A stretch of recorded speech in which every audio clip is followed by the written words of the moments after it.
English গ্রামারের গুরুত্বপূর্ণ একটি চ্যাপ্টার হলো নেরেশন। আজ আমরা নেরেশন সম্পর্কে আলোচনা করব। ধীরে ধীরে ক্লাসগুলি করতে থাকবো। আজকে প্রথম ক্লাস। তো নেরেশন জিনিসটা কি সেটা আপনাকে বুঝতে হবে। এর সঙ্গে সঙ্গে আমি আর একটু আপনাদেরকে বলে নিই, এই যে ক্লাসটা করছি আপনি পাবেন কোথায়?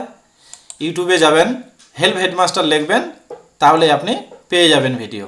কিংবা যা আমরা আলোচনা করছি এটা যদি কন্টেন্ট আকারে পেতে চান কোথায় যাবেন? এই ওয়েবসাইটে যাবেন www.helpheadmaster.wordpress.com, কিংবা আপনি যাবেন www.learnenglishRaiganj.wordpress.com। এই তিনটা জায়গায় আপনি পাবেন।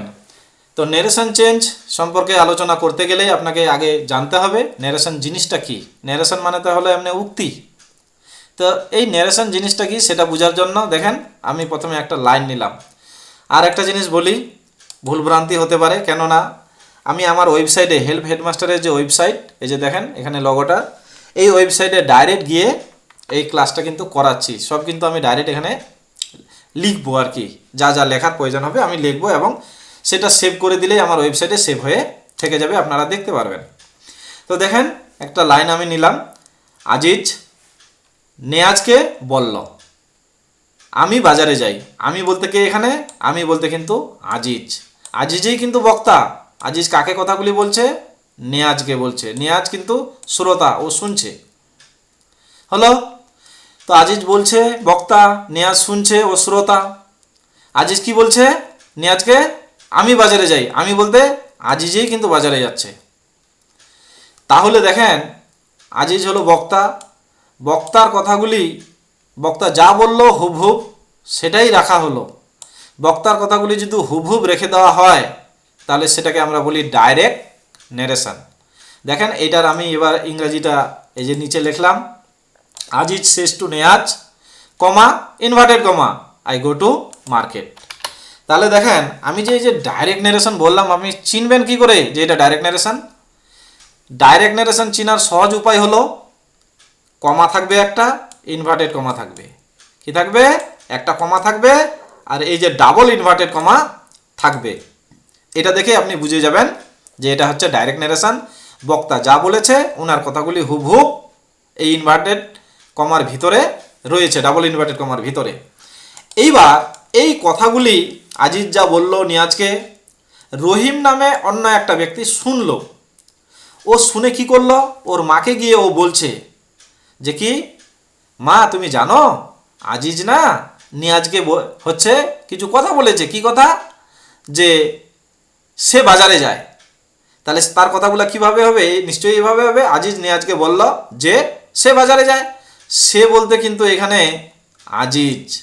দেখেন উপরের বাক্যটাতে ছিল আমি, সেটা পরিবর্তন হয়ে হলো সে।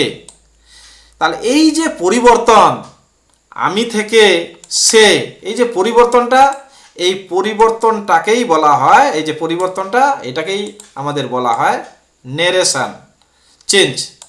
নিশ্চয়ই তাহলে আশা করি বুঝতে পারলেন যে চেঞ্জটা। তো এটাকে যদি আমরা ইংরেজিতে লিখি, Aziz tells Neyaz that he goes to market. কেন দ্যাট হলো, কেন টেলস হলো, এগুলা নিয়ে মাথা ঘামানোর এখনই দরকার নেই। আমি পরে হচ্ছে ধীরে ধীরে ডিটেলসে আলোচনা করব। তো তাহলে নেরেশন জিনিসটা কি বুঝলাম আমরা? যে বক্তার কথা নিজের মতো করে অন্যের কাছে প্রকাশ করাই হলো নেরেশন। মানে রহিম যে এখানে কথাগুলো শুনলো আজিজের, ও রহিম ওর মার কাছে গিয়ে বলছে, বক্তা বলতে আজিজের কথাগুলি বলছে, রহিম নিজের মতো করে বলছে ওর মাকে। এই যে বলার ভঙ্গি, এই ভঙ্গিটাই হলো নেরেশন চেঞ্জ। তাহলে নেরেশন চেঞ্জ কি সেটা আশা করি বুঝতে পেরেছেন। ডাইরেক্ট নেরেশন কী জিনিস সেটাও বুঝতে পেরেছেন। ইনডাইরেক্ট নেরেশন কী জিনিস সেটাও বুঝতে পারলেন। ইনডাইরেক্ট নেরেশনে কিন্তু কমা ইনভার্টেড কমা এগুলা কিচ্ছু থাকবে না। ডাইরেক্ট নেরেশনেই কমা ইনভার্টেড কমা ব্যাপারটা থাকবে। সেটাই এই যে ডাইরেক্ট নেরেশন ইনডাইরেক্ট নেরেশন, সেটা আমি ডিটেলসে আলোচনা করেছি। আপনাদেরকে তো বললাম হেল্প হেডমাস্টার, এই যে হেল্প হেডমাস্টার এই ওয়েবসাইটে গিয়ে হচ্ছে নেটের প্রবলেম দিচ্ছে, তার জন্য এই যে হেল্প হেডমাস্টার বা হচ্ছে learnenglishRaiganj.wordpress.com, ওখানে গিয়ে আপনি ক্লাসগুলো পাবেন, কন্টেন্টগুলো। আর ইউটিউবে হেল্প হেডমাস্টারে গিয়ে পাবেন। তো এখানে আমি ডিটেলসে সেগুলো বলে রেখেছি যে এই যে আমরা বাক্যটা নিলাম, ধরেন এই যে Raju says to Rahim you are ill, এখানে দেখেন দুটা অংশ রয়েছে, একটা এটা অংশ ইনভার্টেড কমার বাইরের একটা অংশ, আর একটা ডাবল ইনভার্টেড কমার ভিতরের আর একটা অংশ। ওইটাই এখানে আমি লিখেছি, দেখেন ডাইরেক্ট স্পিচ টি ইনভার্টেড কমা এর মধ্যে থাকে। এই যে ডাইরেক্ট স্পিচ আমরা কোনটাকে বলি, ইনভার্টেড কমার ভিতরে যেটা থাকে এই যে এইটুকু জায়গা, এই যে ইউ আর ইল, এটা হলো আমাদের ডাইরেক্ট স্পিচ। বুঝতে পারলেন? মানে ডাইরেক্ট স্পিচ সবসময় ইনভার্টেড কমার ভিতরে থাকবে। আর রিপোর্টেড ভার্ব এর পরে কমা থাকে। রিপোর্টেড ভার্ব কি, এই যে অংশটাকে টোটালটাকে আমরা বলি রিপোর্টেড ভার্ব বা রিপোর্টিং ভার্ব। এটা হলো রিপোর্ট, এই যে শেষটা রিপোর্টিং ভার্বের ভার্ব। বুঝতে পারলেন? তাহলে ডাইরেক্ট ন্যারেশনের দুটি অংশ, সেটা এই যে এখানে আমি লিখলাম উদাহরণ দিয়ে, এখানে আবার বললাম Sunita said to her brother the sun rises in the east. তাহলে এখানে Sunita said to her brother, এটা কি রিপোর্টিং ভার্ব বা রিপোর্টেড ভার্ব। আর রিপোর্টেড স্পিচ কোনটা, the sun rises in the east. তাহলে আশা করি ক্লিয়ার হলো ডাইরেক্ট স্পিচের যে দুটো অংশ সেই জিনিসটা, বা ডাইরেক্ট ন্যারেশনের দুটো অংশ সেটা বুঝতে পারলেন। এবার ইনডাইরেক্ট ন্যারেশনের ওরকম কোনো ব্যাপার নেই, এখানে একটাই পার্ট, এই যে টোটালটা একটাই, হ্যাঁ, দুটো এখানে ক্লজ থাকছে, দ্যাট দিয়ে যুক্ত থাকছে, অনেক সময় অনেক রকমভাবে যুক্ত থাকে। এবার আমাদের পরীক্ষায় যেগুলো আসে, বিভিন্ন চাকরির পরীক্ষায় বা এমনি স্কুলের পরীক্ষায় ডাইরেক্ট ন্যারেশন থাকবে, আপনাকে ইনডাইরেক্ট করতে হবে, আবার ইনডাইরেক্ট থাকবে ডাইরেক্টে নিয়ে আসতে হবে। তো এই ডাইরেক্ট থেকে ইনডাইরেক্ট বা ইনডাইরেক্ট থেকে ডাইরেক্টে নিয়ে আসার কতগুলো ট্রিক্স ফলো করতে হয়। বইয়ে অনেক নিয়ম আছে যেগুলো আমার মাথায় ঢুকে না, তার জন্য আমি আর বইয়ের মতো পড়িও না, নিজের মতো করে পড়ি। তো দেখেন, ইনভার্টেড কমা এর মধ্যে থাকা সাবজেক্ট কিংবা অবজেক্টের পরিবর্তনের নিয়ম, আমি নিয়ম বলবো না, আবারও বলছি ট্রিক্স বলবো। ইনভার্টেড কমা এর ভিতরে যে সাবজেক্ট বা অবজেক্ট থাকবে সেগুলোর কিভাবে পরিবর্তন করতে হবে সেটা আমরা এবার দেখব। সাবজেক্ট চেঞ্জ করব বা অবজেক্ট চেঞ্জ করব কিভাবে, এখানে আমাকে অবজেক্ট চেঞ্জ এই কথাটাও লিখতে হতো, ভুলে গেছি। যাই হোক, এবার দেখেন আমি এখানে কি লিখেছি, ফার্স্ট পারসন। ফার্স্ট পারসন কি, কোন জিনিসটা ফার্স্ট পারসন বলতে বোঝাতে চাইছি, এই যে এখানের, এই যে দেখেন আমি একটা এখানে উদাহরণ নিলাম, Aziz says to Rahim I am ill. এই যে দেখেন ইনভার্টেড কমার ভিতরে, ডাবল ইনভার্টেড কমার ভিতরে সাবজেক্টটা কি, এখানে আই, এই আই আপনি রাখতে পারবেন না, এটাকে চেঞ্জ করতে হবে। এবার এটা চেঞ্জ করবেন কিভাবে, কোন নিয়মে, এটা চেঞ্জ করার নিয়ম হচ্ছে, যদি ইনভার্টেড কমার ভিতরের সাবজেক্টটা ফার্স্ট পারসন থাকে, শুধু আই না, আই হতে পারে, উই হতে পারে, আওয়ার হতে পারে, এরকম হতে পারে, বা ফার্স্ট পারসন যেগুলো আমরা জানি সেটা যদি থাকে, তাহলে এই ফার্স্ট পারসন বদলে বসবে কি, ইনভার্টেড কমার বাইরে যে অংশটা রিপোর্টিং ভার্ব বা রিপোর্টেড হচ্ছে রিপোর্টেড ভার্বের যে বাইরের যে সাবজেক্ট, এই যে সাবজেক্টটা রিপোর্টেড ভার্বের, সেই সাবজেক্টকে নির্দেশকারী প্রোনাউন বসবে আয়ের বদলে। বুঝতে পারলেন? তাহলে এখানে কি আছে, আজিজ আছে। আজিজ হলো কি থার্ড পারসন সিঙ্গুলার নাম্বার, তো থার্ড পারসন সিঙ্গুলার নাম্বারকে নির্দেশকারী প্রোনাউন হলো হি বা সি, যেহেতু আজিজটা এখানে মেল বা পুরুষ, তার জন্য অবশ্যই হি। তাহলে আয়ের বদলে কি হয়ে যাবে, আজিজকে নির্দেশকারী প্রোনাউন হি বসবে। তাহলে এটা যদি আমরা ন্যারেশন করি তাহলে কি লিখতে পারবো, আজিজ টেলস, আপনাদের একটু আগে আমি বললাম আমি টোটালটা অনলাইনে করতেছি, যা লিখতেছি এটা জাস্ট খালি সেভ বাটনে এখানে খালি ক্লিক করব, আমার ওয়েবসাইটে সেভ হয়ে যাবে, আপনারা দেখতে পারবেন সব, অসুবিধা নেই। তাহলে আজিজ সেজ টু রহিমের বদলে আমি কি লিখলাম, আজিজ টেলস, সেজ টু এর পরিবর্তে আমি টেলস লিখলাম। কেন হলো পরে বলবো সব কিছু, একটু আগেই বললাম। তারপরে কি লিখবো এবার, রহিম, রহিম, তারপরে কি এই ইনভার্টেড কমা উঠায় আমি এখানে দ্যাট বসাবো, দ্যাট বসালাম। এবার আমি কি বললাম, আয়ের পরিবর্তে কি বসবে, আজিজকে নির্দেশকারী প্রোনাউন, তো আজিজকে নির্দেশকারী প্রোনাউন কি, হি। তাহলে দেখেন এখানে আই ছিল বলে এম ছিল, এবার তো আমি হি লিখলাম, তাহলে এবার কি হবে, হি থাকলে ইস হয়ে যাবে, আর ইলটা ইলেই বসাই দিলাম, ফুল স্টপ, ইনভার্টেড কমা শেষ। তাহলে আশা করি আপনারা বুঝতে পারলেন যে ফার্স্ট পারসন থাকলে কি হবে, হ্যাঁ, ফার্স্ট পারসন থাকলে হচ্ছে ইনভার্টেড কমার বাইরে যে সাবজেক্ট থাকবে তাকে নির্দেশকারী প্রোনাউন বসবে। এটা শুধু ইনভার্টেড কমার ভিতরে সাবজেক্টের পরিবর্তন নয়, অবজেক্টও যদি এরকম হয় তাও কিন্তু একে নির্দেশকারী, তখন হচ্ছে যে অবজেক্টটা বসবে সেটা অবজেক্ট আকারেই বসাতে হবে, সেটা পরে উদাহরণে আসবো আমরা। তারপরে তারপরে কি ইনভার্টেড কমার ভিতরের সাবজেক্ট বা অবজেক্ট যদি সেকেন্ড পারসন হয় তাহলে অবজেক্টকে নির্দেশকারী প্রোনাউন বসবে। একটা উদাহরণে যাই তাহলে ক্লিয়ার বুঝতে পারবেন। এই যে দেখেন, Aziz says to Rahim you are ill. এবার এইখানে দেখেন, আপনারা যদি লক্ষ্য করেন তাহলে হচ্ছে ক্লিয়ার হবে আরও ব্যাপারটা। এখানে দেখেন ইনভার্টেড কমার ভিতরে যে সাবজেক্টটা রয়েছে সেটা কি, এখানে কিন্তু ইউ আছে। ইউ তাহলে আপনি রাখতে পারবেন না। এই ইউর বদলে আপনাকে কাকে লিখতে হবে? ইউর বদলে এই যে ইনভার্টেড কমার বাইরের যে অংশটা আছে এর যেটা অবজেক্ট, অবজেক্ট কি এখানে আছে? রহিম। তাহলে এই রহিমকে নির্দেশকারী প্রোনাউন বসবে। তাহলে ইউর বদলে কি বসবে? এই রহিমকে নির্দেশকারী প্রোনাউন। তাহলে রহিমকে নির্দেশকারী প্রোনাউন কি হয়? রহিম তো থার্ড পারসন সিঙ্গুলার নাম্বার, তাহলে রহিমকে নির্দেশকারী প্রোনাউন হলো হি।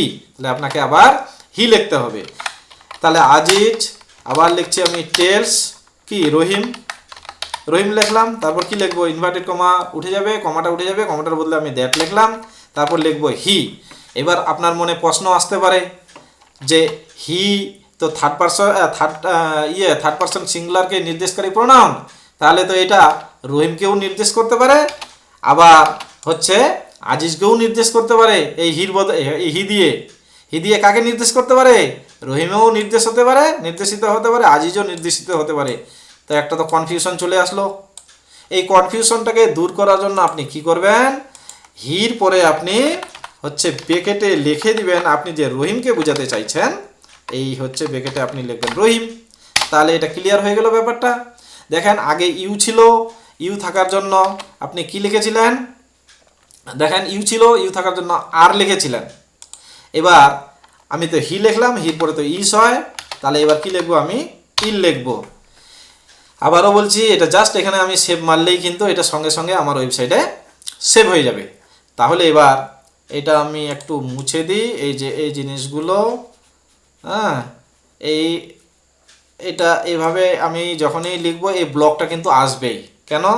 এখানে এই ধরেন এটাকে আমি কালার করব, এটাকে ধরেন কালার করব, জাস্ট এই ব্লকটাতে এখানে যাব, হাইলাইটে যাব, হ্যাঁ, এখানে আসব, এটা এরম টিপবো, এই যে দেখেন ব্লু হয়ে গেল। কিন্তু তার জন্য ওই অপশনগুলো আসার জন্যই কিন্তু এই ব্লকটা আসে, আপনারা ভাবেন না এটা ফের বারবার কি আসতেছে। হ্যালো, তারপরে এইবার দেখেন আর একটা এখানে রয়ে গেছে, ইনভার্টেড কমা এর মধ্যে থাকা সাবজেক্ট বা অবজেক্ট যদি কি হয় থার্ড পারসন হয় তাহলে কোনো কিন্তু পরিবর্তন হবে না। এটা কি উদাহরণে যাই, ক্লিয়ার হবে। এই যে দেখেন এখানে যে আমি উদাহরণটা দিয়েছি, যেটা এখানে দেখেন ইনভার্টেড কমার ভিতরে যে সাবজেক্টটা লিখেছি সেটা কিন্তু হি। এটা কি থার্ড পারসন। তো এই থার্ড পারসন থাকলে কোনো পরিবর্তন হবে না, যা থাকবে আপনি সেটাই বসিয়ে দিবেন। তাহলে এটা ন্যারেশন যদি আমরা করি কি হবে? Aziz tells Rahim that he is ill. তাহলে আশা করি ইনভার্টেড কমার ভিতরের সাবজেক্ট বা অবজেক্টের কিভাবে পরিবর্তন হয় আপনারা বুঝতে পারলেন। আমি পুঙ্খানুপুঙ্খ এখানে আলোচনা করলাম, বইয়ে প্রচুর নিয়ম আছে, অত নিয়ম মুখে মনে রাখা সম্ভব নয়। এইটা এবার আমি এখানে ডিটেলসে আলোচনা করে দিয়েছি। হ্যাঁ, এটা আপনারা দেখে নেবেন একটু। এই পর্যন্ত আলোচনা করা আমার হয়ে গেল। এবার এখানে আরেকটা জিনিস দেখেন, যে আমরা তো বললাম যে সেকেন্ড পারসন যদি থাকে, এই যে এখানে আমরা কি বললাম, হ্যাঁ, এই যে কোথায় গেল, এই যে সেকেন্ড পারসন আছে। তাহলে আমি কি বললাম আপনাদেরকে, যে সেকেন্ড পারসন যদি থাকে তাহলে কি হবে? সেকেন্ড পারসন যখনই থাকবে এই ইনভার্টেড কমার বাইরে থাকা যে অবজেক্ট তাকে নির্দেশকারী প্রোনাউন বসবে।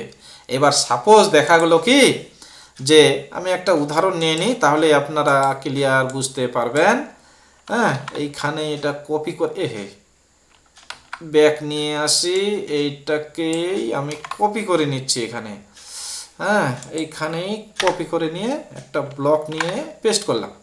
এইবার সাপোজ আমি রহিম কথাটাকে আউট করে দিলাম, বুঝলেন?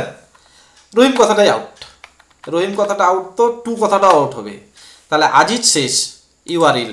আমি আপনাদের নিয়মে কি বললাম একটু আগে, যে যদি এখানে সেকেন্ড পারসন থাকে তাহলে ইনভার্টেড কমার বাইরে যে অবজেক্টটা থাকবে, দেখেন এবার আর অবজেক্টেই নাই।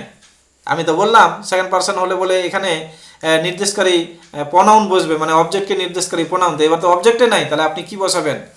যখন অবজেক্ট থাকবে না এখানে আপনি মনে মনে ভেবে নেবেন এটা কি সেকেন্ড পারসন, তাহলে এর ভিতরে ফার্স্ট পারসন বা থার্ড পারসন একটা অবজেক্ট রয়েছে। কথা বোঝা গেল? অর্থাৎ বক্তা আজিজ, বক্তা এখানে আজিজ, এখানে শ্রোতাটা আপনি নিজেকে ভেবে নেবেন, মনে মনে কি ভাববেন যে আপনাকেই বলেছে এই কথাগুলো। কথা বোঝা গেল? কিংবা আপনি থার্ড পারসন একটা ভেবে নেবেন, তাহলে হচ্ছে হিম দিয়ে দিলেন একটা, বা অন্য কিছু একটা দিলেন, হ্যাঁ হার দিলেন, আপনি আপনার মতো ভাবতে পারেন। তাহলে এটা যখন আপনি ন্যারেশন চেঞ্জ করবেন তাহলে কি হয়ে যাবে, আজিজ আজিজ হচ্ছে টেলস, হ্যাঁ টেলস লিখবেন না, কেন ওখানে তো অবজেক্টেই থাকবে না, তার জন্য শেষটা শেষেই থাকে যাবে। তারপর কি হবে, দ্যাট হবে, ইউটা তাহলে পরিবর্তন হয়ে এখানে আমি কি বললাম, এটাকে আপনি হিও ভাবতে পারেন, এখানে আপনি কি মিও ভাবতে পারেন। মি যদি ভাবেন তাহলে কি হবে, ইউটা উঠে গিয়ে ইউ এর পরিবর্তে হ্যাঁ মিকে নির্দেশকারী হ্যাঁ প্রোনাউন কি হবে, এটা দেখেন এটা সাবজেক্টের জায়গায় আছে, তো মিকে নির্দেশকারী মানে মিকে নির্দেশকারী প্রোনাউন হতে হবে, আবার সাবজেক্টের জায়গায় বসবে, তাহলে মিকে নির্দেশকারী প্রোনাউন হয়ে যাবে কি সাবজেক্টিভ, অবশ্যই আই। তাহলে আইয়ের পরে কি হয়, এম হয়, তাহলে আই এম ইল। তাহলে নিশ্চয়ই আশা করি এটাও বুঝতে পারলেন। হ্যাঁ সেটা আমি ওখানে নোট আকারে লিখেছিলাম বলে আপনাদেরকে এভাবে জাস্ট একটু আমি বলে দিলাম। এখানে তাহলে আমি এটা একটু আউট করে দিই, না হলে বলবেন যে হি ছিল অথচ আমি এখানে আই বসাই দিলাম, আমি রাখবই না এটা, এখানে কিছুই রাখবো না, বুঝলেন? তাহলে এখানে কি লিখতে পারেন আপনি, এখানে একটা নিজের মন থেকে আপনি আই বা থার্ড পারসন সরবরাহ করে নেবেন। এবার আপনার মনে প্রশ্ন হতে পারে, তাহলে আমরা কি এখানে সেকেন্ড পারসন ভাবতে পারবো না? না, এটা যদি সেকেন্ড পারসন থাকে তাহলে অবজেক্টটাকে আপনি সেকেন্ড পারসন হিসাবে ভাবতে পারবেন না। এখানে যে পার্সনটা থাকবে তার অপর যে দুটা পার্সন পড়ে থাকবে সেই দুটাকে, কিংবা সব সময় সব থেকে বেটার আপনি নিজেকে ভাববেন, নিজেকে যে মি, ওখানে শেষের পর একটা মি আছে।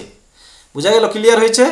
তাহলে এইটাই আমি ছোট্ট করে এখানে লিখে রেখেছিলাম, ছোট্ট করে কোথায় কোথায় কোথায় কোথায়, এই যে এই জায়গাটাতে ছোট্ট করে লিখে রেখেছিলাম, এটা কিন্তু খুব ভাইটাল, হ্যাঁ মাঝে মাঝে দিয়ে দেয় এরকম। এখানে আরেকটা আমরা যেটা দেখব, এই থার্ড পার্সেন্টের কথাটাও তো বলে দিয়েছি, এটাও আলোচনা হয়ে গেছে। এইবার আমরা একটু টেন্সের ব্যাপারটা দেখব। আবারও বলছি বইয়ে প্রচুর নিয়ম আছে, টেন্স ফেন্স এত কিছু বলেছে, আমি টেন্স ফেন্সে যাব না, আমি বারবারই বলছি ট্রিক্স দিয়ে আমরা চলবো। এবার দেখেন এতক্ষণ ধরে যা আমি করলাম, হ্যাঁ যা নিলাম, যতগুলা উদাহরণ নিয়েছি, দেখেন উপর থেকে যদি আসি যতগুলা উদাহরণ নিয়েছি সবগুলাতে এখানে দেখেন প্রেজেন্ট ফর্ম নিয়েছি আমি, কিন্তু তার জন্য এদিকে ভার্বের কোনো পরিবর্তন হয়নি, ওই রকম টেন্সের কোনো পরিবর্তন হয়নি। এইবার এইখানে হ্যাঁ এই যে ইনভার্টেড কমার বাইরের যে ভার্বটা, সেই ভার্বটা এবার সাপোজ হ্যাঁ বিভিন্নভাবে থাকতে পারে, প্রেজেন্টেও থাকতে পারে, পাস্টেও থাকতে পারে। প্রেজেন্টে থাকলে কি হবে, পাস্টে থাকলে কি হবে, সেটাই এবার আমরা দেখব। এটা খুব ভাইটাল, এটা ছাড়া কিন্তু আপনি চলতে পারবেন না। তাহলে দেখেন রিপোর্টিং ভার্ব প্রেজেন্ট টেন্স বা ফিউচার টেন্সে থাকলে, রিপোর্টিং ভার্ব বলতে আমি কিন্তু এই যে এই জিনিসটাকে বোঝাতে চেয়েছি, শেষ কথাটাকে বোঝাতে চেয়েছি।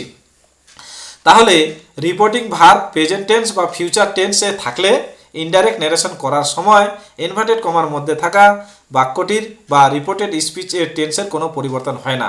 এটা ঘটনাটা কি দেখেন, এই উদাহরণটার কথাই বলি আমি। এই উদাহরণটার দেখেন ইনভার্টেড কমার বাইরের হ্যাঁ যে ভার্বটা রয়েছে কি রয়েছে, শেষ রয়েছে, শেষটা হলো কি প্রেজেন্ট ফর্ম।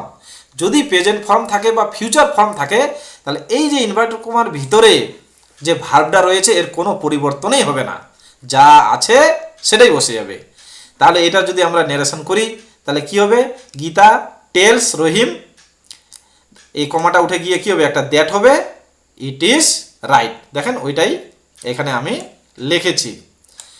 তাহলে এটা ক্লিয়ার হয়ে গেল আপনাদের যে ইনডাইরেক্ট কমার বাইরের ভার্বটা যদি প্রেজেন্ট বা ফিউচারে থাকে তাহলে কোনো পরিবর্তন হবে না।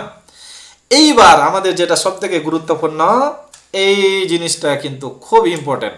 এটা আমি একটু আগেই বললাম যে এই ব্লকটা যে আমার আসতেছে বারবার, ওইটা হচ্ছে আমার কতগুলো অপশন দেয়, এই যে আমি এটাকে যেমন ব্লু করলাম ওই ব্লকটার মাধ্যমেই কিন্তু করতে পারলাম। যারা ওয়েবসাইটে কাজ করেন, নিজস্ব ওয়েবসাইট রয়েছে, হ্যাঁ তারা এরকম ব্লক থাকবে আপনাদেরও। সেটা এই যে মাঝে মাঝে চলে আসতেছে, আপনারা বিরক্ত বোধ মনে করবেন না। এবার দেখেন ভার্বের প্রেজেন্ট ফর্ম থাকলে পাস্ট ফর্ম হবে। এটা কি বোঝাতে চেয়েছি? এটা বোঝাতে চেয়েছি, দেন উদাহরণে আপনি ক্লিয়ার বুঝতে পারবেন। আমি এইখানে এটা যে পড়লাম, এটা পড়ে কি বললাম আপনাদেরকে, রিপোর্টিং ভার্ব পাস্ট টেন্সে থাকলে, পাস্ট টেন্স বলতে এই যে এটাকে রিপোর্টিং ভার্ব বলে, এই রিপোর্টিং ভার্বটা যদি পাস্ট টেন্সে থাকে তাহলে এই ভার্বটার পরিবর্তন হবে। কিভাবে পরিবর্তন হবে সেটাই এবার আমরা আসব, যে ভার্বের পাস্ট ফর্ম থাকলে এই ভার্বটাকে কিন্তু এবার বোঝানো হচ্ছে। হ্যাঁ, রিপোর্টিং স্পিচের মধ্যে যে ভার্বটা থাকবে সেই ভার্বটাকে বোঝানো হচ্ছে। সেটা যদি প্রেজেন্টে থাকে তাহলে এটা প্রেজেন্ট ফর্মে থাকলে পাস্ট ফর্ম হয়ে যাবে এটার।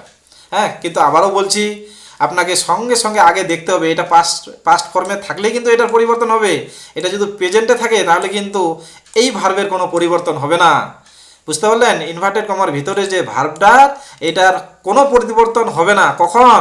যদি এই যে সেট না থাকে, যদি এটা প্রেজেন্ট থাকতো তাহলে এটার কিন্তু পরিবর্তন হবে না।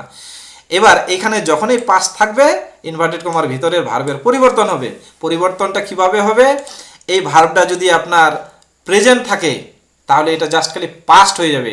দেখেন ওইটাই আমি বলতে চেয়েছি, ভার্বের প্রেজেন্ট ফর্ম থাকলে, প্রেজেন্ট ফর্ম বলতে আমরা বলতে পারি, ব্র্যাকেটে লিখে দিতে পারি ভি ওয়ান ফর্ম। হ্যাঁ, প্রেজেন্ট ফর্ম বা ভি ওয়ান ফর্ম থাকলে পাস্ট ফর্ম হবে। মানে এটা কি হয়ে যাবে? পাস্ট ফর্ম বলতে আমি বুঝাতে চেয়েছি জাস্ট খালি আপনি এটাকে ভি2 ফর্ম করে দিবেন। আশা করি এই ব্যাপারটা বুঝতে পারলেন। তাহলে এবার এটা যদি আমরা নেরেশন চেঞ্জ করি তাহলে কি হবে? Gita said to Rahim it is right. তাহলে এটার বদলে কি লিখবো? গীতা। এই সেড টু এর পরিবর্তে এখন জাস্ট মনে রাখেন টোল্ড হবে। আমি টোল্ড বসিয়ে দিলাম। তারপর কি হবে? রহিম ছিল, সেই রহিমেই বসলো। এই ব্লকটা খুব ডিস্টার্ব করতেছে, আমি এই কলমটা নিয়ে নিই। এই যে কি, সেড টু এর পরিবর্তে কি বসবে? টোল্ড হবে। হ্যাঁ, কেন? সেড টু লিখলে আপনি লিখতে পারেন, সেটা কিন্তু গুড ইংলিশ নয়। আপনাকে যদি গুড ইংলিশ শিখতে হয় তাহলে এটার বদলে কিন্তু আপনাকে টোল্ডেই লিখতে হবে। রহিম ছিল, রহিমই লিখলাম। এই ইনভার্টেড কমা, এই কমা উঠে গেল, কমা উঠে গিয়ে দ্যাট বসলো। এবার বলে দিই, এখানেই আপনাদেরকে বলে দিই দ্যাট কেন হলো। আপনি অবশ্যই এই জিনিসটা মাথায় রাখবেন। বইয়ে অনেক রকম গল্প বোঝানো আছে, অ্যাসার্টিভ সেন্টেন্স, এই সেন্টেন্স ওই সেন্টেন্স থাকলে বলে দ্যাট হয়। অত কিছু আপনার বোঝার দরকার নেই। আপনি পরিষ্কার মনে রাখবেন, কি মনে রাখবেন? যদি ইনভার্টেড কমার ভিতরের অংশটা সাবজেক্ট দিয়ে শুরু হয় তাহলে এই কমাটা উঠে দ্যাট বসবে, নাহলে দ্যাট হবে না। পরিষ্কার কি বললাম? আবার আরেকবার বলছি, ইনভার্টেড কমার ভিতরের বাক্যটা যদি সাবজেক্ট দিয়ে শুরু হয় তাহলে এই কমাটা উঠে দ্যাট বসবে, আদারওয়াইজ দ্যাট বসবে না। আপনি বুঝতে পারলেন কি এই ব্যাপারটা? যে ইনভার্টেড কমার ভিতরে যে সাবজেক্টটা থাকবে, যদি সাবজেক্ট দিয়ে শুরু হয় তাহলে এই কমাটা উঠে দ্যাট বসবে, নাহলে দ্যাট বসবে না। তাহলে এই দ্যাটের গল্পটা আমি আপনাদেরকে বলেই দিলাম। এবার কি বলেছিলাম? এটা যদি প্রেজেন্ট ফর্মে থাকে জাস্ট এটার পাস্ট ফর্ম আপনি বসাই দিবেন। তো ইজের পাস্ট ফর্ম কি? ইজের পাস্ট ফর্ম তো ওয়াজ। এই যে তার জন্য আমি জাস্ট খালি কি করেছি? ওয়াজ বসিয়ে দিয়েছি। ক্লিয়ার হয়েছে? এবার দেখেন, এবার দ্বিতীয় ট্রিক্সে আমরা চলে যাই। এটা মুছে দিই, একটু মুছে দিই, না হলে নোংরা অবস্থায় থাকলে বুঝতে পারবেন না ঠিকঠাক। এইবার একটু উপরে উঠতেছি। ভার্বের পাস্ট ফর্ম থাকলে, ভার্বের পাস্ট ফর্ম বলতে এই ভার্বটাকে কিন্তু বোঝানো হয়েছে। ভার্বের পাস্ট ফর্ম থাকলে এটার পরিবর্তন হবে। আগেই বলেছি আপনাকে প্রথমে এটা লক্ষ্য করতে হবে, এটা যদি পাস্ট ফর্মে থাকে তাহলেই কিন্তু ইনভার্টেড কমার ভিতরে যে ভার্বটা থাকবে তার পরিবর্তন হবে। তো এই ইনভার্টেড কমার ভিতরের ভার্বটা যদি ভি2 ফর্মে থাকে বা পাস্ট ফর্মে থাকে তাহলে কি হবে?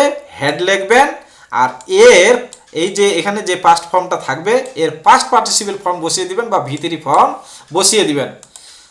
ক্লিয়ার হলো ব্যাপারটা, না এখনো বুঝতে পারেননি? আবার বলছি একবার, এটা কিন্তু খুব ভাইটাল। হ্যাঁ, বইয়ের মধ্যে এত নিয়ম বলেছে, মানে নিয়ম বলতে বলতে মাথা খারাপ করে দিয়েছে। হ্যাঁ, আমার ছেলে বর্তমানে 7 ক্লাসে পড়ে, ও কিন্তু নেরেশনের সমস্ত কিছু করে শেষ। আমি এই নিয়মেই ওকে শিখিয়েছি, ও পারছে এখন, কোনো অসুবিধা হয় না ওর। তাহলে আমি কি বললাম? যে ইনভার্টেড কমার ভিতরের ভার্বটা যদি পাস্ট ফর্মে থাকে তাহলে সেই পাস্ট এই অংশটার বদলে কি বসবে? একটা হেড বসবে। আর এইটার বদলে আপনি কি করবেন? ওয়েন্টের পাস্ট পার্টিসিপেল ফর্ম বসিয়ে দিবেন। তো তাহলে এটা এই পরিবর্তনটা তখনই হবে, আবারও বলছি, যদি ইনভার্টেড কমার বাইরের যে ভার্বটা সেই ভার্বটা যদি পাস্টে থাকে তাহলেই কিন্তু এটার পরিবর্তন হবে, না হলে কিন্তু পরিবর্তন হবে না। তাহলে এটা যদি আমরা এবার নেরেশন চেঞ্জ করি তাহলে কি হবে, এই সেট টু এর পরিবর্তে আমি একটু আগেই আপনাদেরকে বললাম, হ্যাঁ, যে সেট টু এর পরিবর্তে কি হবে, সেট টু এর পরিবর্তে হয়ে যাবে টোল্ড। তাহলে গীতা টোল্ড রহিম। দেখেন ইনভার্টেড কমার ভিতরের অংশটা কিন্তু সাবজেক্ট দিয়ে শুরু হয়েছে। তো আমি একটু আগেই আপনাদের বলেছি সাবজেক্ট দিয়ে শুরু হলে এই কমাটা উঠে গিয়ে কি হবে, দ্যাট হবে। বুঝে গেল? তাহলে দ্যাট বসালাম। এবার একটু আগেই বললাম ইনভার্টেড কমার ভিতরে সাবজেক্ট বা অবজেক্টের পরিবর্তন হয় কাকে দেখে, এটা দেখেন ফার্স্ট পারসন রয়েছে, ফার্স্ট পারসন থাকলে সব সময় একে নির্দেশকারী প্রোনাউন বসবে, মানে গীতাকে নির্দেশকারী প্রোনাউন। তাহলে গীতাকে নির্দেশকারী প্রোনাউন, গীতা তো একটা মেয়ে, ফিমেল, তাহলে গীতাকে নির্দেশকারী প্রোনাউন কিন্তু এখানে যেহেতু সাবজেক্টের জায়গায় ছিল আপনাকে কিন্তু সাবজেক্টিভ ফর্মে বসাতে হবে। তাহলে গীতাকে নির্দেশকারী প্রোনাউন এবং সাবজেক্টিভ ফর্ম, তাহলে সেটা কি সি, তো আমি সি লিখলাম। এবার ওয়েন তো আমি লিখতে পারবো না, ওয়েনটার পরিবর্তে আমাকে কি লিখতে হবে, ওকে চেঞ্জ করতে হবে।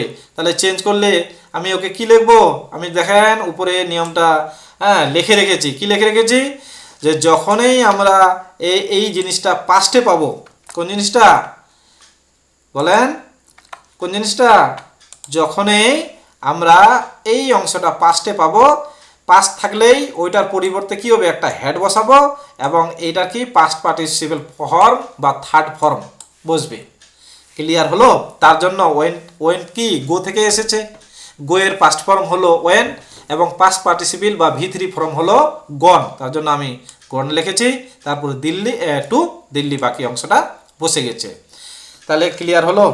এখন একটা খুব গুরুত্বপূর্ণ জিনিস আরও আপনাদেরকে বলে নিই, ওয়াস বা ওয়ারের, ওয়াস বা ওয়ার এই যে শব্দ দুটা রয়েছে, ওয়ার্ড দুটা রয়েছে, এদের কিন্তু পাস্ট পার্টিসিপেল ফর্ম বা ভি3 ফর্ম হলো বিন। তো এখানে অনেকের অসুবিধা হয়, বুঝতে অনেকেরই অসুবিধা হয়। এখানেও আমি একটা উদাহরণ দিয়ে দিই, যে এইটাই আমি আবার এখানে নিয়ে নিচ্ছি, এই উদাহরণটাই, আপনাদের বুঝতে সুবিধা হবে। এই উদাহরণটা দিয়ে দিলে এখানে আমি এই করে না করে এটা ওয়াশ করে দিলাম, ওয়াশ ইন, এবার এটাকে আমি করে দিই ইন দিল্লি। মানে গীতা সেড টু রহিম, গীতা রহিমকে বললো I wash in Delhi. I wash in Delhi বলতে এটা আই বলতে কিন্তু গীতা, গীতা দিল্লিতে ছিল, এটা বোঝাচ্ছে। তাহলে এটা যদি আমি ন্যারেশন চেঞ্জ করি কি হবে, গীতা, সেড টু এর বললে কি হবে টোল্ড, তারপর কি হবে রহিম, তারপর কি দেখেন এখানে ইনভার্টেড কমার ভিতরে যে বাক্যটা রয়েছে সেটা সাবজেক্ট দিয়ে শুরু হয়েছে। আমি একটু আগেই বললাম সাবজেক্ট দিয়ে যদি শুরু হয় তাহলে এই কমাটা উঠে গিয়ে কি হবে, একটা দ্যাট বসবে। তাহলে আমি একটা দ্যাট বসিয়ে নিই, দ্যাট বসালাম। এবার একটু আগেই বললাম আইকে নির্দেশকারী, আই তো ভাবছে আপনি বসাতে পারবেন না, তা আই কাকে নির্দেশ করবে, গীতাকে নির্দেশকারী একটা প্রোনাউন হচ্ছে এখানে বসাতে হবে আয়ের পরিবর্তে। গীতা তো একটা ফিমেল, ফিমেল হওয়ার জন্য কি হবে, ওইটা হয়ে যাবে হচ্ছে সি হবে। এবার মনে হতে পারে যে এখানে গীতাকে নির্দেশকারী প্রোনাউন হারটা আর অন্য কিছু লিখলে হবে নাকি, না হবে না, আইটা কি সাবজেক্টিভ ফর্মে রয়েছে। তো এখানে গীতাকে নির্দেশকারী যে প্রোনাউনটা বসাবেন সেটা অবশ্যই সাবজেক্টিভ ফর্মে হবে। তাহলে আমি গীতা লিখলাম। এইবার দেখেন আমি একটু আগে কি বললাম, যে যদি হচ্ছে এটা, এটা দারুণ ব্লকটা বিরক্ত করতেছে, যদি এই ব্লকটা, যদি এই যে এটা কোন কোন ফর্মে আছে, পাস্ট ফর্মে আছে এই অংশটা, তাহলে কি এই ওয়াসের পরিবর্তন হবে, ওয়াসটা কি পাস্ট ফর্ম, এম ইস আর এ পাস্ট ফর্ম হলো ওয়াস বা ওয়ার, তাহলে এটা পাস্ট ফর্ম। পাস্ট ফর্ম থাকলেই তো আমি একটু আগে নিয়মে বললাম যে একটা হেড বসবে এবং এই ওয়াসের তারপর কি বসাবো আমরা, পাস্ট পার্টিসিপেল ফর্ম। তো ওয়াসের পাস্ট পার্টিসিপেল ফর্ম হলো কি বিন, তাহলে been in Delhi, Delhi. Clear হয়েছে? এটা বুঝে গেছে? তাহলে ওয়াস থাকলেও কিন্তু একইভাবেই হবে। তাহলে এই যে আমরা নিয়মগুলা বেশ কয়েকটা আমরা জানলাম, যে কি টেন্সের, মানে টেন্স বলবো না, ইনভার্টেড কমার ভিতরে যে আমাদের ভার্ব থাকে সেই ভার্বের পরিবর্তন কিভাবে হয় সেটা আপনাদেরকে দেখালাম। এক নজরে আর একটু দেখি, সেল যদি থাকে কোথায়, সেল কোথায় থাকবে, সেল এই যে ইনভার্টেড কমার ভিতরের যে ভার্বটা যে থাকবে তার সঙ্গে যদি সেল থাকে, সেলের পাস্ট ফর্ম কিন্তু মনে রাখবেন উড। কেউ কেউ বলে সেলের পাস্ট ফর্ম হলো শুড, না, সেলের পাস্ট ফর্ম শুড নয়, শ্যাল মানে ফিউচার জিনিসকে বোঝায়, আর শুড হলো উচিত। শুডের মানে টোটালি আলাদা। আমি যেটা বলতে চাইছি, শ্যালের পাস্ট ফর্ম কিন্তু উড, শুড নয়।